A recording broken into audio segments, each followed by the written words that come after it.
एक गरीब देश और उसमें मौजूद ये शानदार सा महल। आज इस महल की दीवारें 3 लाख लोगों की दर्दनाक मौत की आखिरी गवाह है। इस पे जहाँ देखो आपको खोपड़िया, खून, किसी की संघर्ष की कहानी या किसी को तड़पाने के लिए यूज किए जाने वाले औजार ही दिखेंगे। ये वो दीवारें हैं जिनके बीच में ईदी अमीन ने अपनी चौथी प्रेग्नेंट बीवी को टेबल पर लेटाया और उसके हाथ काटे और पैर की जगह पे उसे सी डाला और पैर को काटकर हाथों की जगह सी डाला। ये वो इंसान था जो मरी हुई लाशों के साथ घंटों घंटों तक बातें करता था, उनके साथ वक्त बिताता था और अंत में उसके साथ सो जाता था। ईदी अमीन के इतने बेरहम होने के बावजूद युगांडा के लोग ने उसे अपना प्रेसिडेंट बना के रखा था काफ़ी समय के लिए। वहाँ के लोग सबसे ज़्यादा प्यार भी इसी से करते थे, लेकिन आखिर क्यों? इतने लोगों को मौत के घाट उतारने के बावजूद और ऐसी हरकतें करने के बावजूद क्यों लोग इस प्रेसिडेंट से इतना प्यार किया करते थे?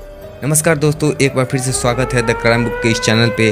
उम्मीद है आप सभी बेहतर होंगे और इस कहानी को सुनने के लिए एक्साइटेड भी होंगे। उससे पहले अगर आप भी हमारे चैनल को सब्सक्राइब नहीं किए हैं तो जल्दी से कर ले। हम बढ़ते हैं हमारे कहानी की ओर। साल 1924 से 25 के बीच जब नॉर्थ वेस्ट युगांडा के एक छोटे से काकवा ट्राइब में जन्म होता है ईदी अमीन का। उस वक्त युगांडा बाकी देशों की तरह ही अंग्रेजों का हिंसा और गुलाम का शिकार हुआ करता था।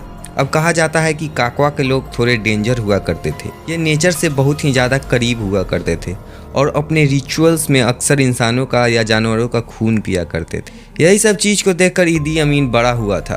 उसके लिए किसी इंसान को मार कर और उसका खून पीना काफ़ी आम बात था।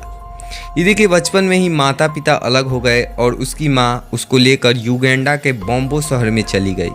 लेकिन वो इतनी गरीब थी कि ईदी को पूरी शिक्षा नहीं दे पाई और चौथी कक्षा में ही ईदी को स्कूल छोड़ना पड़ा और घर संभालने के लिए अलग अलग छोटे मोटे काम करने पड़े।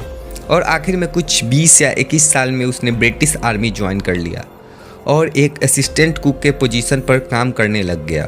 अब ऑब्वियसली 6 फुट 4 इंच और युगांडा का लोकल लैंग्वेज बोलने वाला ईदी का फ़ायदा कॉलोनाइजर कैसे नहीं उठाते। उन्हें चाहिए था एक ओबीडिएंट सोल्जर जो हर ऑर्डर को फॉलो करे और ईदी ने उस वक्त उनको वही दिया। अब ब्रिटिश के लिए ईदी इतना लॉयल हो गया था कि उनके लिए अपने ही लोगों को मारने लग गया था। मामा रिवोल्ट्स में वो इतना क्रूर था कि सामने वाले सोल्जर को जिंदा ही दफना देता था। अपने ही लोगों के प्रति क्रूरता को देख ब्रिटिशर्स की आंखों में वो आया और मशहूर होने लगा और उसका मिलिट्री रैंक भी बढ़ने लगा।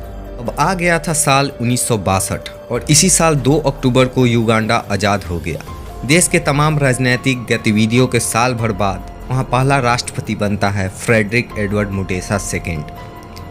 3 साल के बाद वहाँ दूसरा प्रेसिडेंट बनता है मिल्टन ओबोटे। यह ओबोटे का ही शासनकाल था जब ईदी अमीन एक सैन्य प्रमुख के रूप में युगांडा में उभरा। 2 मार्च 1966 से 25 जनवरी 1971 तक ओबोटे युगांडा का प्रेसिडेंट रहे और इस दौरान ईदी अमीन अपने सैन्य करियर में कमांडर इन चीफ के पोस्ट तक पहुंच गया था। युगांडा का सबसे बड़ा सैन्य पोस्ट माना जाता है।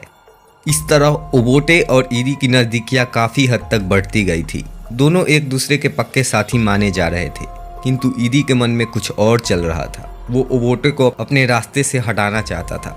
यह खबर जब ओबोटे को मिली तो वह ईदी से दूरियां रखने लगा। ईदी कुछ करता इससे पहले ओबोटे ने उसे कूटनीति से घेरना चाहा। उसके सैन्य सरकार पर भ्रष्टाचार का आरोप लगाना शुरू कर दिया। ईदी ने इसके जवाब के लिए ओबोटे के तख्ता पलट करने की तैयारी शुरू कर दी थी। वह युगांडा वासियों को अपने समर्थन में खड़ा करने में सफल रहा। उसके साथ ही ईदी ने सबसे पहले ओबोटे की जो खुफिया पुलिस थी उसको खत्म करना शुरू कर दिया। अब धीरे धीरे युगांडा की जनता ईदी अमीन से जुड़ने लगी थी। ईदी को अब लगने लगा था कि वो जो भी करेगा लोग उसे अपना समर्थन जरूर देंगे, क्योंकि वो पहले ही जनता के मन में मिल्टन ओबोटे के खिलाफ जहर भर चुके थे। और आखिरकार वो समय आ ही जाता है जब 1971 में मिल्टन ओबोटे एक राजनीतिक दौरे पर सिंगापुर गए। तब तक ईडी ने मिल्टन ओबोटे के वापस आते ही उनको एयरपोर्ट पर गिरफ्तार करवा दिया और ईदी अमीन ने और फिर जनता को बताया कि यह सरकार बहुत करप्ट हो गई है। कुछ दिन अगर यह और रहा तो युगांडा को बर्बाद कर देगा, इसलिए जब तक इलेक्शन नहीं हो जाते मैं ही यहाँ का राष्ट्रपति रहूँगा। जनता इस धोखे में आ गई और फिर ईदी अमीन युगांडा का तीसरा राष्ट्रपति बन गया।